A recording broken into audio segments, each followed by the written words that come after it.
Psalm 94. Du allein hast das Recht zum Vergelten. Rächer du, komm, zeig dich vor allen. Weltrichter du, stand auf und komm und zahl den Stolzen hei, was sie do han. O du, wie lang können die noch blöffen, die Arroganten? Sag, wie lang? Brüsten die sich noch lange so und planen die schaurigsten Sachen? Dies Volk tun sie vertrampeln und dies Eigentum unterdrücken. Sie würgen das Leben von Fremden ab. Witwen und Waisen bringen sie grad und denken dabei, sieht's ja nicht, wie wird's der da oben schon merken? Ihr Narren, wenn merket ihr's endlich? Ihr Dummen, wenn werdet ihr gescheit? Der die Ohren gemacht hat, soll nicht hören.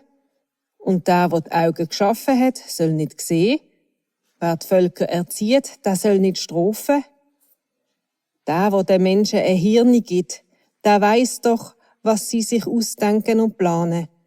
Er sieht durch sie durch wie nichts. Wer du erziehst, darf aufrecht stehen. Du lehrst ihn mit deiner Torah. Und du tröstest in bösen Zeiten, bis im Bösen vergolten wird. Er kann sein Volk doch nicht verjagen, sein Eigentum lässt er nicht stehen. Am Ende schwingt's Recht doch oben raus. Wer ehrlich bleibt, der stimmt ihm bei. Wer steht für mich ein vor Gemeinen? Wer hilft mir gegen alle Intrigen?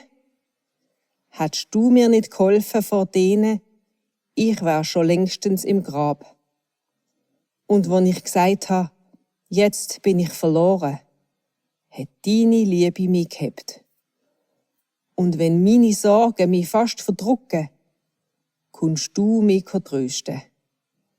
Kann die Macht vom Bösen, wo Unrecht schafft im Namen vom Recht, noch eins sein mit dir? Wo sich verbündet gegen die Gerechten und einfach unschuldiges Blut vergießt? Er tut mich verstecken gegen die, in seiner Burg bin ich geborgen. Alles, was sie do haben, kommt über sie selber. Die eigene Schlechtigkeit bringt sie noch um. Er, unser Gott, sorgt dafür.